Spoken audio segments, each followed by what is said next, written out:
For 20 years, he had tried to destroy Jimmy Butler's image, but a forgotten moment came back to haunt him, completely unsettling him and changing everything once again.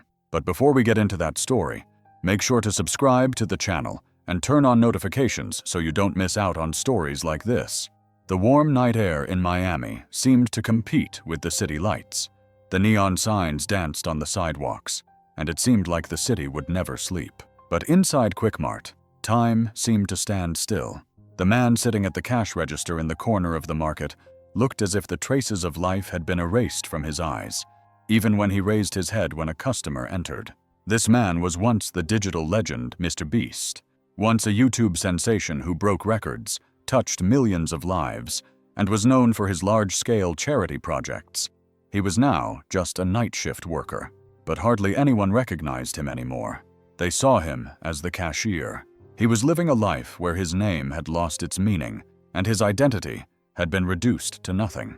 MrBeast, who was once a beacon of hope for children running through hospital corridors, was now stocking shelves, checking expiration dates on milk cartons, and counting the loose change that came into the cash register at the end of the day. This was his new life, and it couldn't be explained by poverty or career failure alone. The real collapse was deep within him. Every night at the end of his shift, when he went to the small storage room behind the market and was left alone, those old days would flash before his eyes like a cassette tape. But one image was always stronger than the others. That cold December night in 1987, in the cold corridors of St. Joseph's Children's Center. Back then, he was a young and poor journalist. As a junior reporter at Pulse Media, he would follow the stories he was assigned without questioning them. Since it was the holiday season, he had been given a soft news assignment. A young NBA player who had just been traded to Miami was going to visit a children's hospital. A few photos, a 2- or 3-sentence interview, and a few ordinary lines were expected to fill the article. But on that day, he didn't know that he was about to meet someone who would change the course of his life and his conscience in an instant. Jimmy Butler. Jimmy was still a new face in the media at the time. He wasn't known for any big projects and wasn't attracting much attention, but he had come to the hospital alone, without a cameraman, a manager, or a media representative. He was walking alone with a few large toy bags in his hands. When he stepped into the hospital, there wasn't even a familiar celebrity smile on his face, but he was serious, determined, and realistic, as always. MrBeast had already started watching him from a distance. At first, he thought Jimmy would just say hello to a few kids, give them some gifts, and leave. But of course, Jimmy didn't do that. What surprised him was his unpretentious but deep sincerity. He learned each child's name, went into their rooms, asked them about the things they were interested in, and even examined a drawing on the wall, laughing along with one of them. There was one moment in particular that MrBeast couldn't get out of his mind for years. A little girl named Emily was undergoing cancer treatment. She was so weak that she couldn't even lift her head. Jimmy sat down quietly next to her and asked, "Are you Emily?" The girl nodded her head slightly in affirmation. "Then you are this week's strongest girl champion," he said. Jimmy took a small, worn basketball out of his backpack. "Look, Emily, I used this ball when I played in my first NBA game. It's yours now, but I'll give it to you on one condition. You'll keep fighting, because that's what real champions do. They never give up." At that moment, a light shone in the little girl's eyes for the first time in months, and that light touched MrBeast deeply. This was no ordinary act of kindness. This was not a visit made for publicity. This was one human being quietly touching another. But what did MrBeast write that night? Nothing. He never put that moment, that night, that story, down on paper. When he returned to his editor, he simply handed in an ordinary article. It was a simple, emotionless news story, embellished with simple sentences like, "Famous athletes cheer up children." The real story and the real humanity were buried. Why? Because, in his opinion, people wanted to read about big dramas rather than real kindness. "Good news stories never get read," he said, and he tore up the page in an instant. He threw away a wonderful opportunity that had come his way. And perhaps in that moment, he didn't just bury a story, he also buried his future. Years had passed. MrBeast had risen quickly in his career, but he could never forget that night. It was engraved in the deepest part of his memory, the kindness Jimmy Butler had shown in the hospital corridor in complete silence. But every time he remembered it, a heavy weight would settle in his heart, because he was a secret witness, and also an accomplice for staying silent. On the surface, he had achieved success. He had millions of subscribers on YouTube and had signed on to huge projects. People talked about his large donations and million-dollar contests, but there was always something missing inside MrBeast. Reality, because he had never told the real story, the story that should have been told. That night, instead of sharing the kindness he had witnessed and kept hidden, he had already been swept away by the fleeting breeze of fame. As Jimmy Butler's name grew, so did the unease inside MrBeast, because he knew. The Jimmy that wasn't shown on screen was much more than anyone knew. He was the same man behind the cameras. He was a good man who quietly spent money on children and looked into their eyes and gave them hope. But MrBeast had chosen a different path. Over time, he had become a man who acted like a truth seeker, but hid his own biggest truth. As the years passed, his comments about Jimmy became increasingly harsh. He dismissed Jimmy's media success as publicity stunts and always belittled the awards he won. Every analysis he wrote and every video he made was actually an attempt to suppress the contradiction within himself. Because if we accept that Jimmy is really a good man, then MrBeast is a liar. One day, news broke about a new charity fund Jimmy had set up for children with cancer. Of course, Jimmy wasn't in the footage. Only the donations, the supplies sent, and the happy children were shown. He was away from the cameras and completely silent. Those images were enough to shatter something inside Beast. He could no longer avoid confronting his past. However, MrBeast couldn't face it alone, because soon after, his own career began to slowly crumble. A news story he did with Pulse Media was enough to bring about his downfall. It was revealed that he had used fake documents in a story he had prepared about local corruption allegations. The so-called reliable sources didn't even exist. The scandal hit the headlines. Pulse Media immediately fired him, because in the statement they published, which read, "Trust is everything in journalism," MrBeast's name was clearly targeted. This was not just a job loss for him. It was also a destruction of his identity. Within a few weeks, his sponsorship deals were canceled, and his YouTube channel quickly lost subscribers. The hardest blow came from his family. His wife, Haley, looked him in the eyes as she packed her bags and said only this, "I can't stay married to a fraud."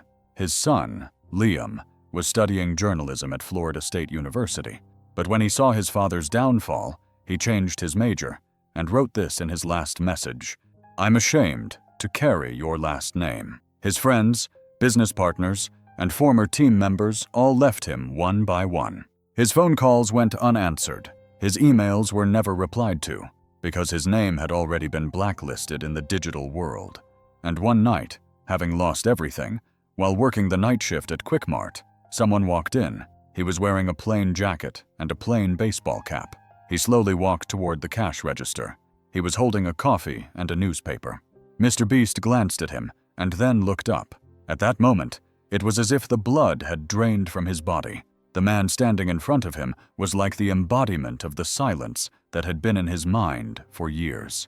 Jimmy Butler. Without saying a word, he placed the items on the counter. MrBeast's hands began to tremble. $3.50 was all he could say. Jimmy pulled a $5 bill from his pocket, looked him straight in the eyes, and handed it to him. Then these words slipped from his lips. "Keep the change, MrBeast." His tone was neither angry nor mocking. It was just calm, deep, but real. And then he said something else he hadn't expected. "Are you free tomorrow afternoon?" MrBeast replied, trying to hold back his tears. "I'm free every afternoon now." Jimmy nodded slightly. "Very good. St. Joseph's Children's Center, 3 o'clock. Cancer ward. You'll find out why there." Then he left and disappeared into the darkness of the night. But MrBeast could feel it at that moment. Everything seemed to be returning to where it had started. Perhaps he was excited, thinking that this time He would finally have the chance to tell the story he had kept silent about. The next day, at 3 o'clock in the afternoon, MrBeast had already begun waiting in front of the hospital. St. Joseph's Children's Center had changed over the years, of course. New annexes, modern facades, and digital signs. But of course, one thing remained unchanged. The moment he stepped through the door, the sterile smell of cleanliness hit his nose, and the weight of the past slapped him in the face. The last time he walked through that door, he was a young, hopeful, and ambitious reporter. Today, however, he was a lonely, silent, and even broken man. But inside, something stirred for the first time in years. Was it fear? Perhaps it was hope. Or maybe it was just the echo of his long, silent conscience. Perhaps it was all of these things at once. As he walked down the corridor, he glanced at the children's drawings hanging on the walls. Some of the frames were dusty, but some were shining with a new luster. Each one reminded him that this place was a time capsule. Here, time flowed like a separate realm. Here, people never worked for money, but for a new hope every day. And maybe that was why it was no coincidence that Jimmy was still here. When he arrived at the cancer ward, he found Jimmy Butler waiting for him right next to the reception desk. Jimmy was standing there in a simple jacket over his gray t-shirt. There was no security or media around him. He was simple and quiet, but with that familiar posture. "You're here," Jimmy said, short and to the point. "No thanks, no complaints, just a statement." "I never thought I'd be back here," MrBeast said, looking away, a little embarrassed. "You had to come back," Jimmy replied, and slowly started walking forward. MrBeast followed silently behind him, his footsteps echoing as if they were mingling with the deepest depths of the past. Together, they headed toward an old room. Inside were several sick children. Their families were there with them, spending time together. Jimmy smiled at everyone in the room and asked their names. He gave each of them a small toy. Then he sat down on a chair in the corner of the room. MrBeast sat down directly opposite him. When their eyes met, Jimmy began to speak. "Do you remember that night in 1987? MrBeast nodded. "Every second of it." Jimmy continued without hesitation. "Do you remember Emily? The little girl?" "Yes, the one with cancer. She couldn't even lift her head," whispered MrBeast. Jimmy took a deep breath. "And you didn't report on her that night," he said. His voice was soft, but the truth behind it was sharp. Not accusatory, but inevitable. MrBeast cleared his throat. "Because if I had shown you as a good person, I would have felt like a terrible person. People wanted to hear about your scandal. Ego, money, controversy, and so many other things. I told myself, goodness never sells. But now I know. That night when I didn't speak, it didn't just destroy you. It destroyed me too." Jimmy shook his head silently. "I wasn't angry with you that day," he said. "But I didn't think you'd forgotten, and I wasn't wrong." MrBeast looked up in surprise. "You remembered me?" "What you did was unforgettable silence," said Jimmy. "If a man's eyes fill with tears while children are being helped in front of him, and he doesn't even write a single word, that silence is unforgettable." These words broke something inside MrBeast. His eyes filled with tears again, but he couldn't hold them back anymore. "I saw what you did. You gave Emily her ball. You wrote a check for Noah's heart surgery, and you held Mrs. Carter's hand until midnight. And you did it all without any media or fanfare. But I, on the other hand, remained silent. I didn't write anything." Jimmy took a deep breath. Then he said just one sentence. "Well then, right now." MrBeast bowed his head. "Man, no one will take me seriously now. My name is tarnished. No one will even read what I write." Jimmy smiled slightly. "These kids don't know who you are or your name, but they will hear your voice. Because somewhere inside you, there is still a good writer waiting for you. And now that writer is waiting for you to tell your true stories." Then they left the room together and started walking down the hallway. MrBeast's steps still reflected his indecision, but for the first time, he felt clear about the direction he needed to take. Jimmy touched him lightly on the shoulder. "This path will not only be your redemption. The path you are about to embark on will be your new path." MrBeast understood at that moment. He would now write the story he had buried years ago.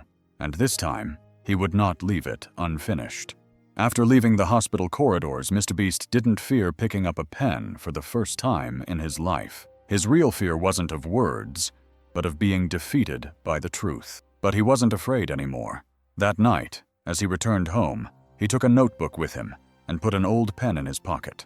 He hadn't written for months, maybe even years, unable to express even a single sentence that had been inside him. But that night, no one could stop him. He wrote until morning. The first title he wrote was simply, "The Night I Couldn't Tell." In the first lines, he described the hospital. Then he wrote about Emily. He wrote about the corridors where Jimmy had spent hours, how he hugged the children with the toys he was carrying, the look in the eyes of the little girl with cancer. Then Noah, the boy with heart disease, and his mother, Mrs. Carter, crying. And finally the check Jimmy took out of his pocket and told him not to tell anyone. 6 hours of kindness. It was so profound that it could be recounted not just for 6 years, but perhaps for a lifetime. When the article was finally finished, MrBeast was no longer the same man. The next morning, his first task was to call Jimmy. He had sent the article and was waiting for his approval. Jimmy responded with just one sentence, "Publish it now." MrBeast could no longer access the old media platforms, of course, because no one was left to support him. But this time, he didn't need anyone. He had already shared the story on a simple blog site he had created under his own name. There were no advertisements or sponsorships on the page. He had simply chosen his words carefully, keeping them simple, honest, and truthful. Yes, of course, the expected happened.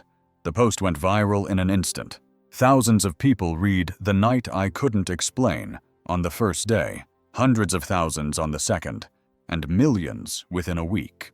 Comments poured in on social media. "My eyes are filled with tears. Is this real? Is there still a voice for kindness?" But the most striking and important comment was this: "People can change one day." The story reached not only readers, but also the hospital. The donation page crashed instantly. In just 1 week, over $3 million were donated to the cancer fund that Jimmy had been supporting for years without telling anyone. This story, once buried, had given thousands of children a new life. But the real healing took place within MrBeast himself. After publishing the article, he was able to look in the mirror for a long time for the first time. And what he saw was not a star. He was now looking into the eyes of a man. His conscience was no longer silent. It was like a man who had started to speak. A week later, Jimmy called again. "Are you ready, my friend?" he said. "What for?" asked MrBeast in a bewildered tone. "Your second story," said Jimmy. And of course, MrBeast started writing again. This time, he was telling the story of a teacher working in the slums of Miami. Then came the story of a young woman working the night shift as a nurse. Then he drew a portrait of an elderly couple who distributed soup to the homeless. Each one was the reality of people whose voices were not heard, and all of them showed how invisible those who provide solutions are. Over time, MrBeast became famous and recognizable again. But this time, it wasn't in the glittering world of YouTube, of course. He was in neighborhood newsletters, on the email lists of charities, and in the conversations of volunteer communities. What made him famous now wasn't noise. It was just the quiet truth. And 2 years later, a project he started with Jimmy took off, the Second Chances Story Fund.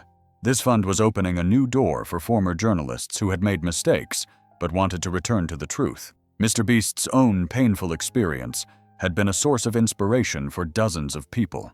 Now, new stories were being written not for clickbait, but to make things better. There was a single sentence hanging on the wall of every office: "The truth is more valuable than the story."